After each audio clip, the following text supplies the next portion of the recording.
On the super review, let's find out, can an audiophile love the Galaxy S10e? So a few months back, I did a review of the iPhone XR, and I gave that phone 4 stars out of 5. I've been living with that phone for the past 6 months or so, and frankly, I like that phone. It does everything I want it to do except one thing. And that one thing that it doesn't do very well is play my hi-fi music library. And it's kind of down to a couple of different things, right? So reason number one, or problem number one with the XR is there's no headphone jack on it. And that's pretty standard with a lot of high-end phones these days, but Samsung, they're still clinging on to that headphone jack, and frankly, I appreciate that. The other issue that I have with the XR, at least as far as, enjoying my hi-fi music, is that iTunes does not support FLAC, and almost all of my music is in FLAC format. Enter the Samsung Galaxy S10e. So this is Samsung's latest phone, and this is their budget version. But I'm okay with that because, as far as I know, this thing actually has basically all the same internals as the more expensive phones. It doesn't have quite as much RAM, but I don't need a lot of RAM to play hi-fi music. I just need a decent processor, a headphone jack with a clean output, and, well, frankly, we're gonna find out, can I live with an S10? I've been an iPhone guy for a long time. I've lived with Pixel for about a year. I've done the Android thing before, but this is another attempt. So let's go ahead and open it up. We'll find out what we get inside the box of the Galaxy S10e, and then I will spend some time living with this phone and seeing, can an iOS boy like me convert to Android again? And frankly, look, I don't think that's gonna be a problem, but the things that I'm really concerned about are, 1, what is the battery life like? 2, how good is this for listening to my hi-fi music? Is this an audiophile grade device, or am I still better served by my Walkman? It was a decent spin for the Samsung Galaxy S10. All right, we can do a quick tour of the box, but probably not a ton we're gonna find out. And I can tell you some that I know about this thing based on the order that I purchased, but let's just start with the front. It's the S10e. It's kind of a nice box, and it's got this sort of pearlescent white lettering. I don't know if that's the same in all of them, but I can tell you right now as a spoiler, that's basically the color of the phone that I got. I don't know if they purposely matched that, but it's a handsome look, yeah. Down here on the back, let's see, what can we find out? Packaging contains, it's got spoilers in there, and a bunch of warnings, and a very small QR code. All right, here's the one thing that this thing is telling us, and it's that the Galaxy S10e has got 128 gigabytes of space, and that is actually the starting amount of space that comes on this phone. Without further ado, look, there's not much else we're gonna find out about this thing, so I'll crack it open and find out what's inside.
All right, so we got the Galaxy S10e completely unboxed, and this is what you get, which is about what you would expect. Okay, just to be clear, you don't get the Walkman or the iPhone XR, although that would be funny. This thing's booting up right now, starting Android, and oh, it's talking to me. I'm gonna go through this a little bit later, but we can start by talking about what's inside the box. First of all, you do get a SIM ejector tool, which is useful in case you are like me and you're moving from one phone to the other. This little tool is gonna help you pop out that SIM card and plug it into your new one. You do also get a ton of paperwork. I was actually kind of surprised at how much paperwork there is here, but it's probably useful. Interestingly, it comes with this one paper, this one piece that warns you that the device has a screen protector pre-installed. And in fact, if you look at it, it does actually have a very thin plastic screen protector that's pre-installed on the device. You, of course, get an assortment of USB thingamajigs that'll help you charge and transfer data to this device, including, well, here you've got a USB-A to USB-C cable, because this device has got USB-C on the bottom. You've got a USB-A to USB-C adapter, which could be used for all sorts of different things, like taking this cable and plugging it into the side of a MacBook or some other more modern laptop that doesn't have a USB-A port on the back of it. It does also come with a fast charger. Let's see what they call it. They call it the adaptive fast charging brick. And, you know, frankly, this brick is pretty small. I'm actually surprised at how small that is for a fast charging brick. And then we get to another point that I forgot to bring up when I was talking about this versus an iPhone, the Samsung versus an iPhone, in terms of hi-fi music listening, is Samsungs come with AKG headphones. And now I've listened to these headphones before. In fact, I've got a couple of pairs that I bought just out of curiosity. And I can say with confidence that these are not the best headphones in the world. However, what I can say is that I like these quite a bit better than Apple's EarPods. I think in terms of sound, these just produce a much more pleasing sound to my ear. A little bit less strident in the highs, you get a little bit more bass impact. And generally, like, this is a pretty decent little headphone for a pack-in. They do also provide you with a number of sets of silicone ear tips, which is actually one big difference between these and EarPods, is that they do require silicone ear tips. Some people might not like that, but personally, I'm into it. Then of course we get to the phone, which on first inspection, having lived with this iPhone XR for the past 6 months, this thing feels very small and very light, and frankly, I am feeling that. I'm digging that quite a bit. Let's see, comparison-wise, look, the screen on the XE is smaller than the screen on the XR, and for some people, that's gonna be a big deal. For me, it's not a big deal at all. In fact, I like the smaller screen because I like the smaller device. Another thing that might be a big deal for some people is the fact that the S10e, the edges of the screen don't bleed over onto the sides of the device. This is the cheaper Samsung Galaxy, and because of that, they've put on, I guess, ostensibly a cheaper screen. However, again, I don't care. I actually think this is better. I don't want my screen bleeding over the edges of it. Of course, how good the phone looks isn't actually the point. What's really the point is, how good is this headphone jack? So, without further ado, I'm gonna go ahead and set this thing up, put my SIM card in it, live with this phone for a while, and more importantly, I'm gonna sync my hi-fi music library onto this device and start listening to this with some of my hi-fi headphones. But yeah, after living with this phone as my portable music player for a week, I'll come back and I'll let you know what do I think of the Samsung Galaxy S10e.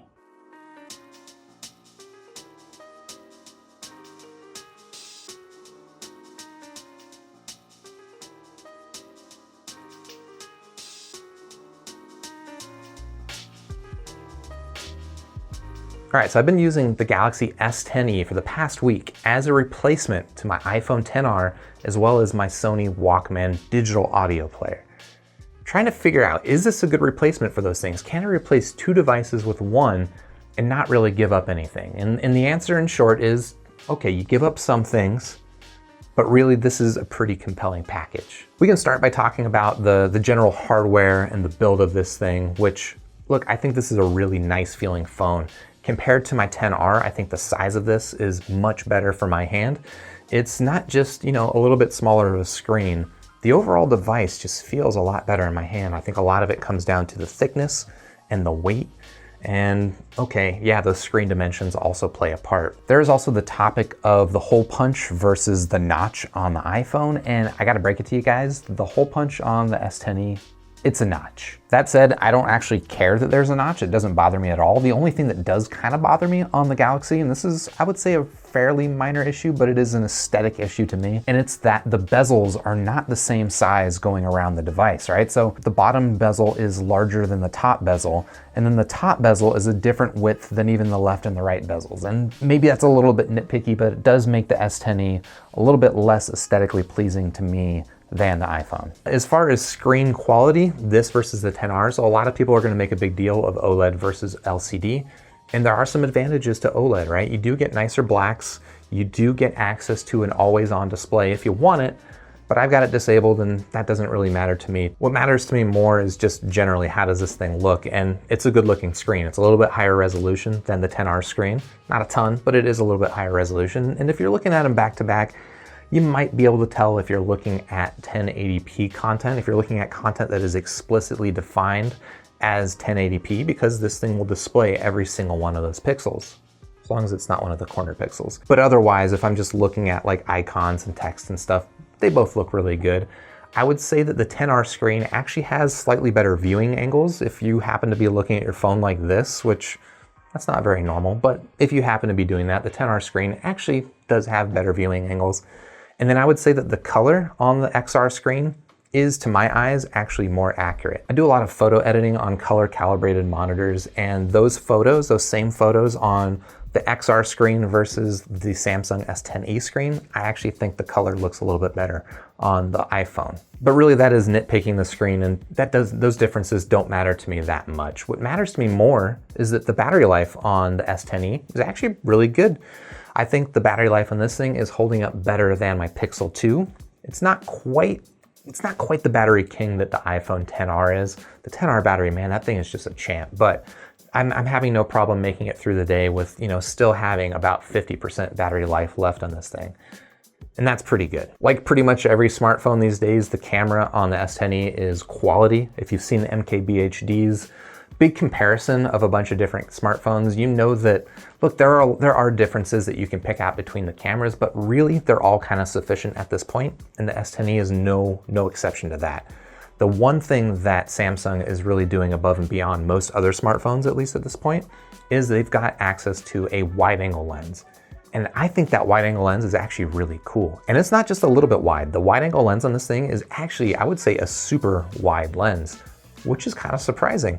I think that is very convenient to have. And for me personally, for the types of photos that I'm using a smartphone for, I think it's more helpful than a telephoto lens. I do have a couple of nitpicks about the hardware, and one of them is the power button, which I think is just placed a little bit too far up on the phone, which really comes into play because that power button is also doubling as a fingerprint reader. And a lot of times I'll reach up and turn this thing on, and because my thumb is not completely covering the fingerprint reader, it gives me a warning just saying that, what does it say actually? It says cover the entire fingerprint sensor.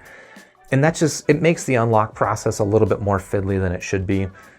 Small complaint, maybe, but it is a little bit annoying. And then the other point that I'll quibble is that the external speakers on this thing, they get plenty loud, but they don't sound as good as the external speakers on my iPhone XR. And the way that I use my XR and those external speakers is usually for listening to podcasts, and I'll have the volume cranked up to the max. I'll walk around the house, I'll leave it in the bathroom while I'm taking a shower, and I can listen to podcasts on my XR. And this thing actually seems to get just about as loud as the XR, but the sound quality, it's not quite there. And at maximum volume, this thing will start to distort. So it's still functional for that purpose, for taking a shower and listening to a podcast. It'll still do that, but it just doesn't do it quite as well as the iPhone XR. Now we can start talking about some of the software choices on this phone. And I've used, the iPhone XR for a long time. I've used the Google Pixel 2, but this is my first Samsung phone. And if I'm honest, I'm not super happy with Samsung software choices on here. I think this thing would be much better if it had stock Android. And where that comes into play is in a number of kind of small, just annoyances, like some of the things that they change, like the settings screen, I don't think are as good as they are on the Pixel.